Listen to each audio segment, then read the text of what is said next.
une photo traitée en noir et blanc. J'ai une certaine passion pour l'architecture sacrée.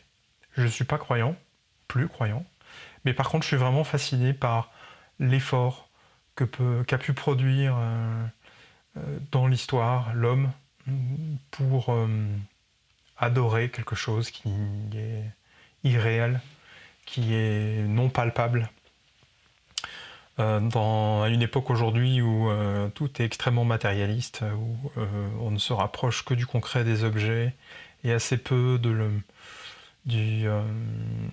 du contact humain ou du spirituel, c'est toujours beau de rappeler ça qu'il n'y a pas si longtemps, en tout cas en Europe, mais c'est valable de façon peut-être plus présente ailleurs dans le monde, on élevait des églises, des temples, des mosquées, des lieux de culte gigantesques avec un effort et une abnégation, une passion sans limite pour un dieu, pour des dieux, pour des divinités. C'est quelque chose qui existe depuis que l'homme existe. Il y a déjà ça dans le monde antique, entre le Tibre et l'Euphrate, en Mésopotamie, ou même encore plus vieux, en Anatolie, ou en Afrique, ou en Asie. Les préhistoires déjà parlaient de ça. On peut parler des grottes, étaient déjà des lieux religieux, on pourrait le dire comme ça, à Lascaux ou ailleurs, partout dans le monde. Et donc du coup en France, on est quand même une grande culture chrétienne, et la construction des églises, des monastères, des abbayes, des cathédrales représente bien ce que ça veut dire. Ici nous sommes dans l'abbaye de Cluny, qui a une connotation un peu particulière aussi pour moi, puisque elle héberge une école dans laquelle j'ai pu être. J'étais pas à Cluny, mais je suis venu plusieurs fois et j'ai vraiment adoré.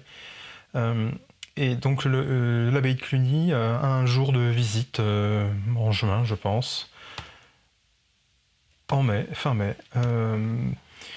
La lumière était complètement divine, si je pourrais le dire comme ça, en tout cas alignée avec... qui rentrait par une grande baie vitrée qui est cachée derrière, mais qui éclairait cette petite alcôve et donnait à la fois contraste et ligne, tout en symétrie de ce lieu de recueillement. Alors là, on devait être peut-être au rez-de-chaussée. Si vous connaissez un peu Cluny, ça devait être au bout du réfectoire ou dans une alcôve, ou à côté d'une salle des chapitres, quelque chose comme ça. Je rappelle que Cluny était la plus grande abbaye du monde.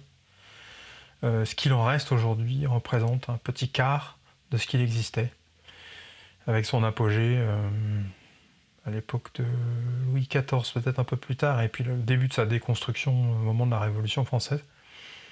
Et donc voilà, je trouve que cette photo exprime clairement ce qu'elle représente pour moi, c'est-à-dire la contemplation et l'aboutissement d'une intelligence architecturale